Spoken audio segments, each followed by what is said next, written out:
Assalamualaikum warahmatullahi wabarakatuh. Di video kali ini saya akan menjelaskan jawaban yang telah saya jawab di soal UAS. Untuk soal yang pertama yaitu log point berada pada step ke dan ke titik-titik. Log point berada pada step ketiga yaitu log x b, dan selanjutnya di step ke-6 log log x dalam kurung c. Untuk soal yang nomor 2, manakah pernyataan yang benar dari kondisi schedule tersebut? Itu adalah jawabannya C, terjadi deadlock ketika T2 mengakses kunci A.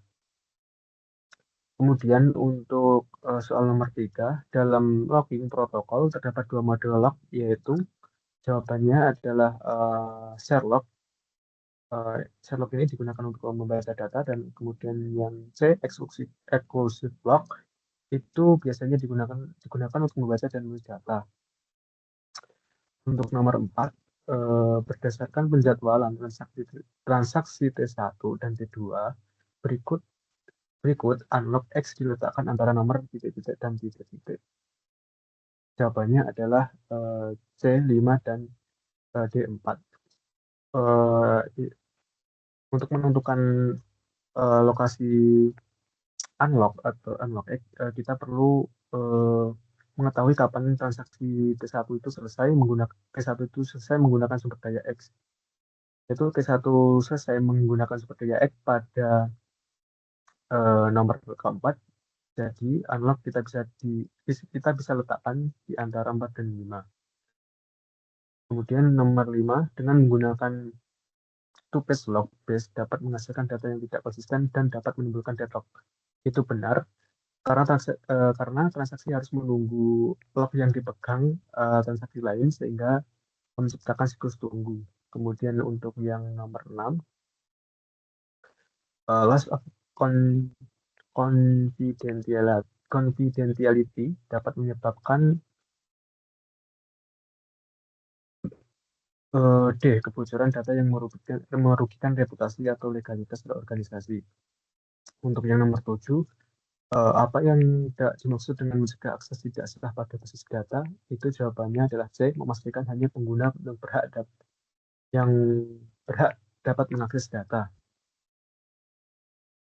Kemudian untuk nomor 8, isu keamanan multi-level itu melibatkan yaitu A, klasifikasi data berdasarkan tingkat keamanan seperti rahasia, top secret, dan lainnya. Untuk nomor 9, Levi adalah seorang database administrator pada perusahaan sabun. Perusahaan sabun menggunakan pendekatan discretionary access control (DAC) dalam mengelola keamanan database. Levi akan memutuskan hak akses kepada Novi. Novi tidak dapat menghapus dan memodifikasi data region, tetapi hanya pada atribut region _name saja. Tuliskan sintak yang sesuai dari studi kasus berikut. Not hak akses seluruh berdasarkan deskripsi di atas. Untuk sintaknya yaitu grant select, update dalam kurung region _name, kemudian on region to Novi, kemudian diakhiri dengan tanda titik koma. Untuk nomor 10,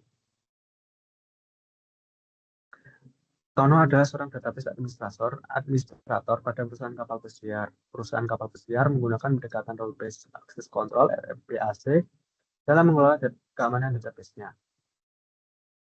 Untuk soal yang nomor 1, yaitu tuliskan sintak membuat role HR. Untuk menulis role HR itu kita bikin create, kemudian role-nya itu HR diakhiri dengan titik koma. Kemudian role HR diberikan hak akses dapat melihat label employees. Tuliskan sintak memberikan hak akses pada role, yaitu dengan grant, kemudian kita select on employees-nya, kemudian to HR-nya kita bisa akhiri dengan titik koma. Yang ketiga yaitu asumsi Tono sudah berhasil membuat user Perry. Tadi ini merupakan interim HR, tuliskan sintak memberikan akses HR kepada Perry, yaitu kita bisa gunakan grant, kemudian HR to Perry diakhiri dengan titik koma. Nomor 11, untuk tabel berikut merupakan pengamanan level. Jawabannya adalah atribut. Urutan pernyataan berikut menjadi urutan proses backup menggunakan opsi offline physical. Yaitu yang pertama kita bisa shutdown database untuk memastikan tidak ada aktivitas yang sedang berjalan dan konsisten saat di backup. Kemudian yang selanjutnya adalah backup data file. Ini membackup data file yang berisi informasi penting dalam database. Dan kemudian backup the control file itu membackup file control yang menyimpan data dan informasi penting tentang struktur database.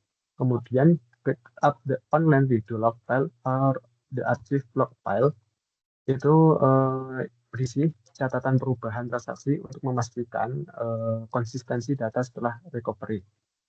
Kemudian backup the initialization and password file itu berisi konfigurasi data dan file password tersebut. Kemudian yang terakhir adalah restore data, menghidupkan kembali database setelah proses backup selesai. Kemudian yang 13 adalah jenis kegagalan dikarenakan transaksi tidak dapat diselesaikan karena terdapat kesalahan kondisi internal, merupakan jenis kegagalan yaitu A, transaksi failure atau logical error.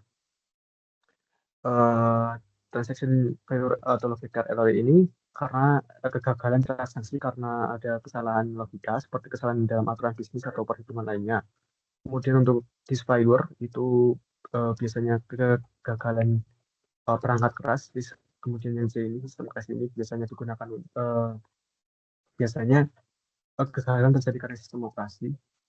Dan untuk yang D ini biasanya kegagalannya disebabkan ada kesalahan dalam sistem error.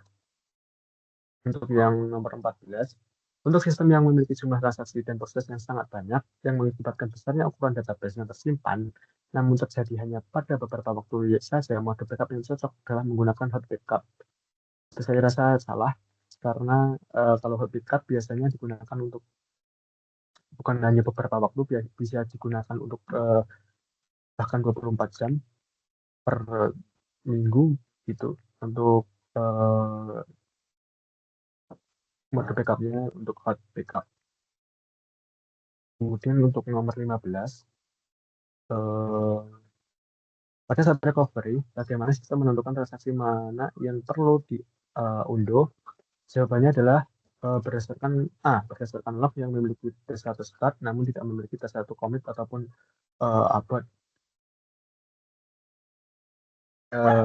Kemudian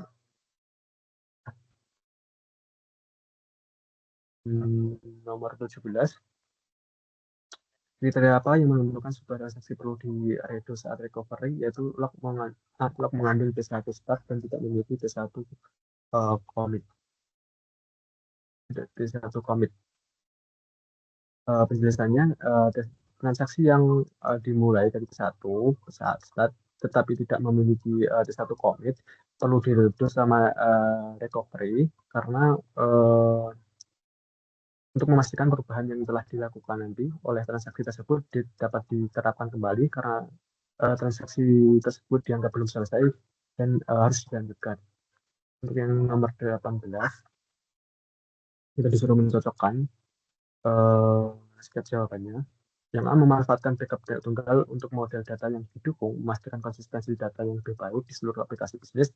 Itu disebut konsistensi dasar data antar model. Yang B, memungkinkan penyimpanan dan pengelolaan berbagai tipe data dalam suatu platform, mendukung lingkungan yang agile. Itu mendukung proses agile atau support for agile process. Kemudian sangat baik dalam menjaga integritas data, bahkan saat terjadi kegagalan sistem, bandingkan dengan basis data tradisional itu telah disebut toleransi terhadap kepatuhan atau pemenuhan ASIC.